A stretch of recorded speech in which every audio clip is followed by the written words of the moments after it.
Mon neveu de 10 ans est venu rester 3 semaines chez nous. Le 10e jour, j'ai entendu un fracas à l'étage et je l'ai trouvé effondré sur le sol de la salle de bain, pleurant d'agonie. Il m'a supplié, « S'il te plaît, ne dis rien à papa, il a déjà assez de problèmes. » J'ai regardé ses articulations enflées et mon sang s'est glacé. Avant de commencer l'histoire, n'oubliez pas d'aimer et de vous abonner à la chaîne pour voir plus d'histoires comme celle-ci. Dans la paisible banlieue de Riverside, au Connecticut, nichée au milieu des érables et des maisons coloniales bien entretenues, Rebecca Chen menait ce qui semblait être une vie enviable. À 34 ans, elle était professeure d'anglais au lycée Riverside Academy, où les élèves admiraient sa passion pour la littérature et sa capacité à donner vie aux romans classiques. Son mari, Michael, était un avocat d'affaires prospère qui travaillait de longues heures dans un prestigieux cabinet du centre-ville de Hartford. Leur fille, Emma, venait d'avoir 7 ans et était en 2e année à l'école primaire locale. La maison de la famille Chen était une magnifique demeure de style Cape Cod, avec ses bardeaux gris et ses boiseries blanches, dotée d'un porche qui en faisait le tour où Rebecca s'asseyait souvent pour corriger des copies pendant qu'Emma jouait dans le jardin. À l'intérieur, les murs étaient tapissés de bibliothèques, et une odeur de biscuits fraîchement sortis du four flottait fréquemment dans l'air. Pour les voisins et les amis, il semblait être la parfaite famille américaine, éduquée, prospère et harmonieuse. Le frère aîné de Rebecca, Daniel Park, vivait à 40 minutes de là, dans une petite ville nommée Millbrook.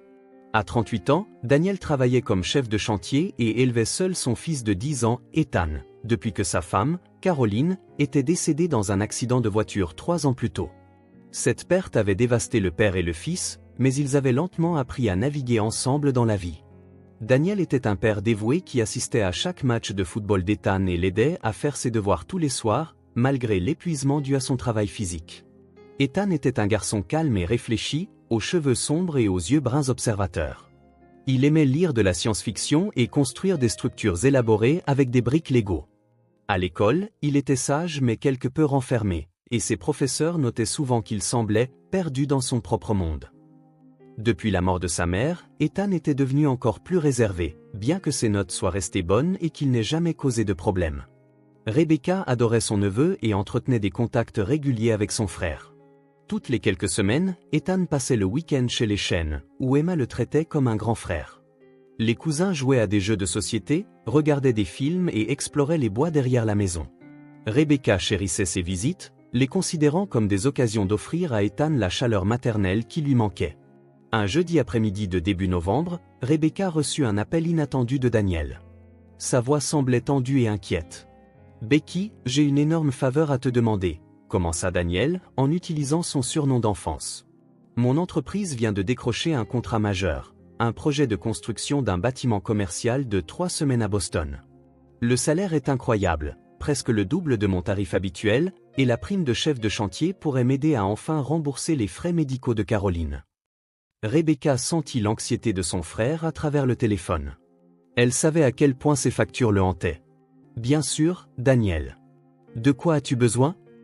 Le projet commence lundi et dure jusqu'à la fin du mois. Pourrais-tu prendre Ethan pendant ces 3 semaines ? Je sais que c'est beaucoup demandé, avec ton enseignement et tout le reste, mais je n'ai personne d'autre en qui j'ai confiance. » Daniel, tu n'as même pas besoin de demander, répondit immédiatement Rebecca. Ethan est toujours le bienvenu ici. Emma sera ravie. Merci, Becky. Vraiment. Je te paierai pour la nourriture et tout ce dont il aura besoin. Arrête. Il fait partie de la famille. On réglera les détails ce week-end quand tu l'amèneras. Après avoir raccroché, Rebecca discuta de l'arrangement avec Michael au dîner ce soir-là. Michael, qui examinait des dossiers à table, leva les yeux et hocha la tête d'un air pensif. « 3 semaines, c'est gérable, dit-il. De toute façon, je serai en déplacement à New York pour des dépositions une partie de ce temps, donc la maison sera plus calme sans moi. Ce sera bien pour Emma d'avoir de la compagnie. » Lorsqu'ils annoncèrent à Emma qu'Ethan resterait près d'1 mois, la fillette de 7 ans sauta de joie. « Vraiment ? Pour si longtemps ? Est-ce qu'il peut dormir dans la chambre d'amis à côté de la mienne ? On pourra construire un fort dans la cave ? » Rebecca sourit devant l'enthousiasme de sa fille. « Oui aux deux. Mais n'oublie pas, Ethan a aussi l'école, donc nous devrons tous maintenir nos routines et être responsables. » Ce samedi-là, le pick-up de Daniel se gara dans l'allée des Chênes vers midi. Ethan en sortit, portant un grand sac à dos et un sac de sport, son expression neutre mais ses yeux trahissant une pointe d'appréhension. Il portait un sweat à capuche bleue qui semblait légèrement trop grand pour sa frêle silhouette, et ses cheveux avaient besoin d'une coupe. Daniel aida à transporter les affaires d'Ethan à l'intérieur pendant que Rebecca préparait des sandwichs dans la cuisine. Emma montrait déjà sa chambre à Ethan, parlant rapidement de toutes les activités qu'ils pourraient faire ensemble. Dans la cuisine, Daniel sortit une enveloppe et essaya de la donner à Rebecca. « Il y a $300 ici pour les courses et tout le reste. » Rebecca repoussa l'enveloppe. « Daniel, non. Garde cet argent pour ses frais médicaux ou pour toi. » Les yeux de son frère s'embuèrent. « Je ne sais pas ce que je ferais sans toi, Becky. Ce travail pourrait tout changer pour nous financièrement. Alors va faire un travail formidable et ne t'inquiète pas pour Ethan. Il est entre de bonnes mains. » Après que Daniel eut fait un long câlin d'adieu à son fils et fut parti, Rebecca trouva Ethan en train de déballer ses affaires dans la chambre d'amis à l'étage. La chambre avait des murs vert tendre, un lit confortable avec une courte pointe en patchwork et un bureau placé près de la fenêtre donnant sur le jardin. « Comment te sens-tu dans cette chambre ?» demanda Rebecca depuis le seuil. « As-tu besoin de quelque chose d'autre ?»« C'est très agréable, tante Rebecca. »« Merci. » La voix d'Ethan était polie mais basse. « Nous sommes si heureux de t'avoir ici. Fais comme chez toi, d'accord ? Si tu as besoin de quoi que ce soit, des collations, des fournitures scolaires, quelqu'un à qui parler, n'hésite pas à demander. » Ethan hocha la tête et continua d'organiser ses vêtements dans la commode. Rebecca remarqua que ses affaires semblaient usées et limitées aux plusieurs paires de jeans aux ourlets effilochés, des t-shirts qui avaient connu de nombreux lavages, une seule paire de baskets manifestement trop petite. Elle se fit une note mentale de l'emmener faire les magasins ce week-end. Ce soir-là, ils dînèrent tous les 4 ensemble avant que Michael ne se retire dans son bureau pour des conférences téléphoniques. Rebecca avait préparé des spaghettis aux boulettes de viande, l'un des plats préférés d'Emma. Emma n'arrêtait pas de parler de sa journée à l'école, de sa pièce de théâtre à venir et de la fête d'anniversaire de sa meilleure amie. Ethan mangeait en silence, répondant occasionnellement lorsqu'on s'adressait directement à lui, mais écoutant la plupart du temps. Rebecca observait attentivement son neveu. Quelque chose semblait différent chez lui, au-delà du deuil et de l'adaptation attendue. Il se déplaçait lentement, presque délibérément, et grimaçait parfois légèrement en attrapant des objets. Quand Emma renversa accidentellement son verre d'eau, Ethan sursauta visiblement au bruit. « Ethan, est-ce que tu te sens bien ?» demanda doucement Rebecca. « Tu as l'air un peu mal à l'aise. »« Je vais bien, tante Rebecca. Juste fatiguée du voyage. » Après le dîner, pendant qu'Emma et Ethan regardaient un film dans le salon, Rebecca commença à chercher en ligne des soldes sur les vêtements pour enfants. Elle envoya également un texto à Daniel. « Ethan a-t-il un rendez-vous chez le médecin de prévu ? Je veux m'assurer de ne rien manquer pendant que tu es absent. » La réponse de Daniel arriva rapidement, aucun rendez-vous prévu. Il est en pleine forme. Merci de vérifier, cependant. Rebecca ressentit de nouveau cette étrange sensation qu'elle manquait quelque chose d'important. Mais elle l'écarta, la mettant sur le compte d'une inquiétude surprotectrice. La première semaine passa à établir des routines. Rebecca conduisait les 2 enfants à leurs écoles respectives chaque matin, Emma à l'école primaire de Riverside et Ethan au collège de Millbrook, ce qui nécessitait un détour de 20 minutes. Elle les récupérait chaque après-midi, aidait aux devoirs, préparait les repas et gérait les heures de coucher. Michael était présent pour les dîners mais travaillait souvent tard dans son bureau. Au cours de cette semaine, Rebecca commença à remarquer des schémas étranges dans le comportement d'Ethan.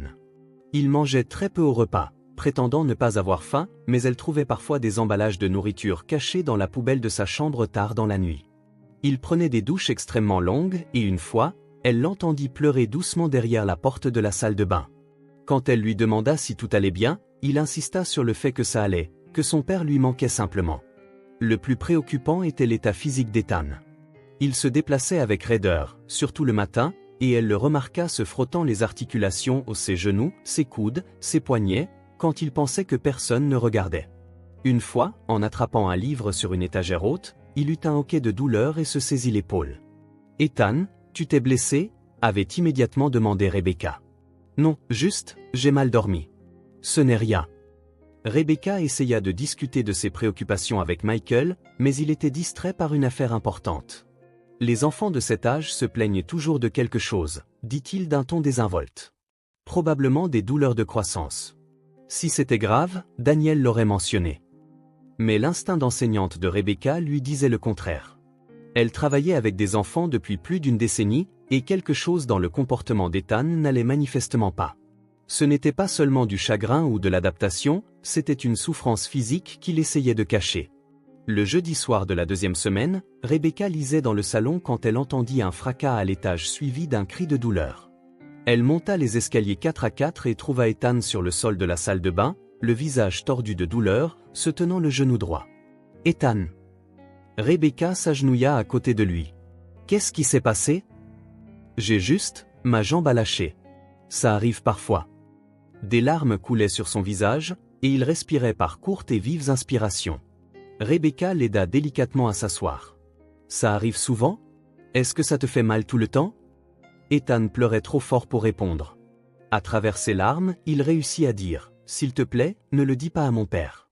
Il a déjà tellement de soucis. Je peux gérer ça. » Le cœur de Rebecca se brisa. « Mon chéri, si tu as mal, ton père doit le savoir. C'est à ça que servent les parents, à aider quand les choses font mal. Mais il commence enfin à s'en sortir avec ce travail. L'argent nous aidera tellement. Je ne veux pas être un fardeau de plus. Je ne veux pas être un autre problème qu'il doit résoudre. » Michael apparut dans l'embrasure de la porte, son visage montrant une alarme rare. Il avait entendu l'agitation depuis son bureau.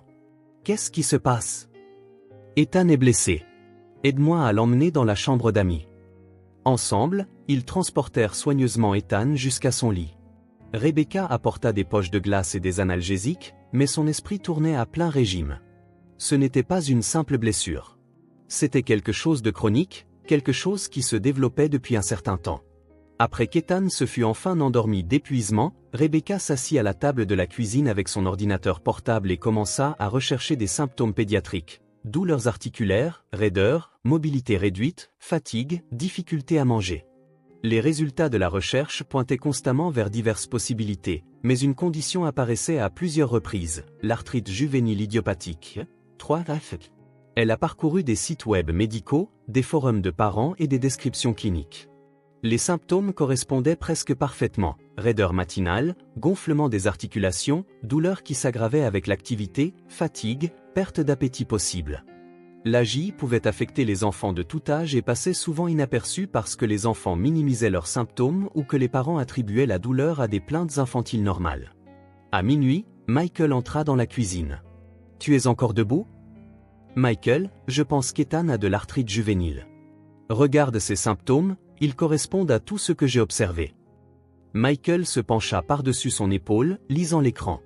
Son esprit juridique commença à traiter l'information systématiquement. Si c'est vrai, pourquoi Daniel ne l'a-t-il pas emmené chez un médecin ? Un parent ne le remarquerait-il pas ? Je ne pense pas que Daniel ait réalisé à quel point c'était grave, dit lentement Rebecca. Ethan l'a caché. Il a admis ce soir qu'il ne voulait pas inquiéter son père. Et Daniel, il a été tellement dépassé depuis la mort de Caroline. Travaillant constamment, gérant les factures, essayant d'être les deux parents. Il a peut-être rejeté les plaintes comme des douleurs de croissance ou supposé qu'Ethan était simplement émotif à cause de la perte de sa mère. C'est grave, dit Michael, son instinct d'avocat prenant le dessus. Si elle n'est pas traitée, l'arthrite juvénile peut causer des lésions articulaires permanentes. Il doit voir un rhumatologue pédiatrique immédiatement. Je dois appeler Daniel. Rebecca prit son téléphone, puis hésita. Il était minuit, et Daniel serait épuisé par son travail sur le chantier. Mais cela ne pouvait pas attendre. Elle composa son numéro. Daniel répondit d'une voix ensommeillée après 4 sonneries. « Becky ? Qu'est-ce qui ne va pas ? Est-ce qu'Ethan va bien ? Daniel, il faut que tu écoutes attentivement. Quand Ethan a-t-il vu un médecin pour la dernière fois ? Un médecin ? Je ne sais pas, probablement à son dernier examen médical scolaire, il y a environ 18 mois. Pourquoi ? Qu'est-ce qui s'est passé ? Rebecca prit une profonde inspiration. Daniel, Ethan s'est effondré ce soir à cause de douleurs articulaires. Après l'avoir observé pendant 2 semaines, je crois qu'il pourrait avoir de l'arthrite juvénile. S'est-il déjà plaint de douleurs dans les articulations, de raideur le matin ou de difficulté à bouger ? Le silence à l'autre bout du fil s'étira inconfortablement. Finalement, la voix de Daniel revint, chargée d'émotion. Il a dit que ses genoux lui faisaient parfois mal. Et il bougeait lentement le matin. Mais je pensais que c'était juste lui qui était paresseux ou qui ne voulait pas aller à l'école. Oh mon Dieu, Becky. Je suis passé à côté. Je suis complètement passé à côté. Daniel, tu as fait face à des circonstances impossibles. Mais en ce moment, Ethan a besoin de soins médicaux. Je l'emmène chez un pédiatre spécialiste demain. Je quitte Boston tout de suite. Je peux être là demain matin? Non, dit fermement Rebecca. Reste et finis le travail. Tu as besoin de ce revenu, et je m'en occupe. Je vais le faire diagnostiquer et traiter. Tu peux rentrer à la maison le week-end comme prévu. Je ne peux pas te demander de? Tu ne me le demandes pas. Je te le dis. C'est ce que fait la famille. Mais Daniel, nous devons parler de ce qui se passera après. Ethan souffre en silence parce qu'il ne veut pas t'inquiéter. Cela doit changer. Après avoir promis d'appeler avec des nouvelles, Rebecca termina l'appel. Elle resta assise dans la cuisine sombre pendant un long moment, pensant à un garçon de 10 ans qui souffrait depuis des mois, peut-être plus longtemps, et qui n'avait rien dit parce qu'il voulait protéger son père en deuil. Le poids de ce silence avait failli causer des dommages permanents. Le lendemain matin, Rebecca se déclara malade à l'école et emmena Ethan dans une clinique de rhumatologie pédiatrique qui accepta de le voir en urgence. Le docteur Sarah Martinez, spécialiste des maladies auto-immunes juvéniles, procéda à un examen approfondi. Ethan était hésitant au début, mais Rebecca lui tint la main tout au long du rendez-vous, l'encourageant à être honnête au sujet de sa douleur. Le docteur Martinez était une femme aimable d'une quarantaine d'années, aux mains douces et aux manières rassurantes. Elle posa des questions détaillées sur la durée et la localisation de la douleur d'Ethan, testa son amplitude de mouvement et ordonna des analyses de sang et des radiographies. Ethan, dit le docteur Martinez en examinant son genou droit enflé, depuis combien de temps cela vous dérange-t-il? Ethan regarda Rebecca, puis de nouveau le médecin. Peut-être un an? Ça a commencé dans mes mains d'abord, puis mes genoux se sont aggravés. Un an? Rebecca sentit le choc la traverser. Mon chéri, pourquoi n'as-tu rien dit à personne? Je ne voulais pas causer plus de problèmes. Papa était déjà si triste pour maman. Le docteur Martinez hocha la tête avec compréhension. Ethan, tu n'es pas un problème. Tu es un jeune homme courageux qui fait face à quelque chose de très difficile. Mais voici la chose importante, ce que tu vis n'est pas de ta faute et ce n'est certainement pas quelque chose que tu dois gérer seul. Après que les tests sanguins eurent confirmé des marqueurs inflammatoires élevés et que les radiographies eurent montré des signes précoces de lésions articulaires, le docteur Martinez a posé le diagnostic que Rebecca avait suspecté, l'arthrite juvénile idiopathique, de type polyarticulaire, ce qui signifie qu'elle affectait plusieurs articulations. La bonne nouvelle, expliqua le docteur Martinez à Rebecca et à Ethan, c'est que nous avons détecté cela avant que des dommages permanents graves ne se produisent.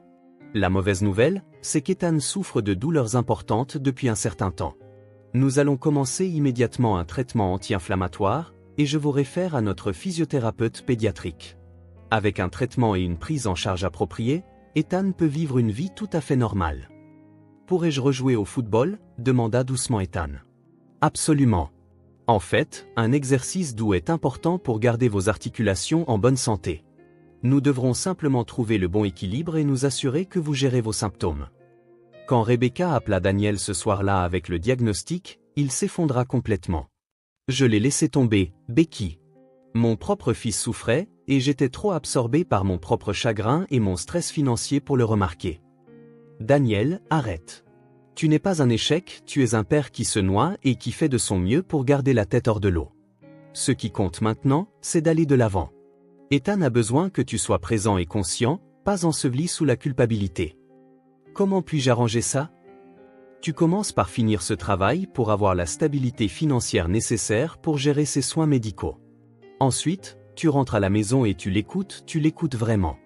Et tu cherches de l'aide, Daniel. Une thérapie pour vous deux afin de surmonter la mort de Caroline et d'apprendre à mieux communiquer.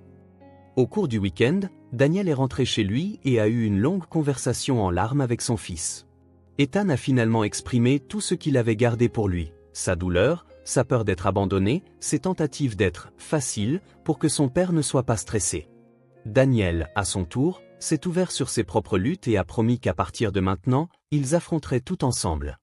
Rebecca et Michael se sont assis avec eux pendant ces conversations, offrant leur soutien mais permettant au père et au fils de reconstruire leur lien.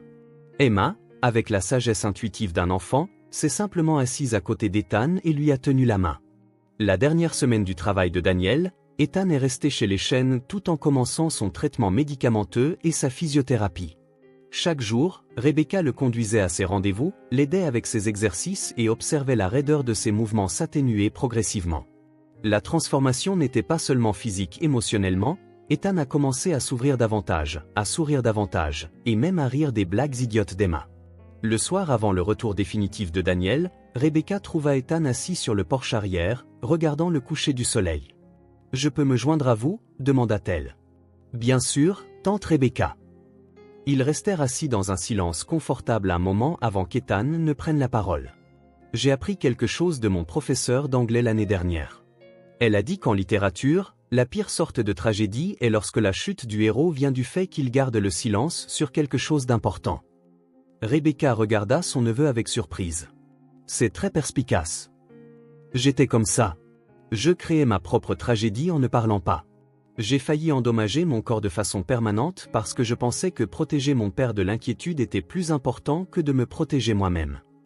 Et qu'est-ce que tu en penses maintenant ? Je pense que le véritable amour signifie faire confiance aux gens avec la vérité, même quand c'est difficile. Papa m'aime assez pour supporter d'entendre que j'ai mal.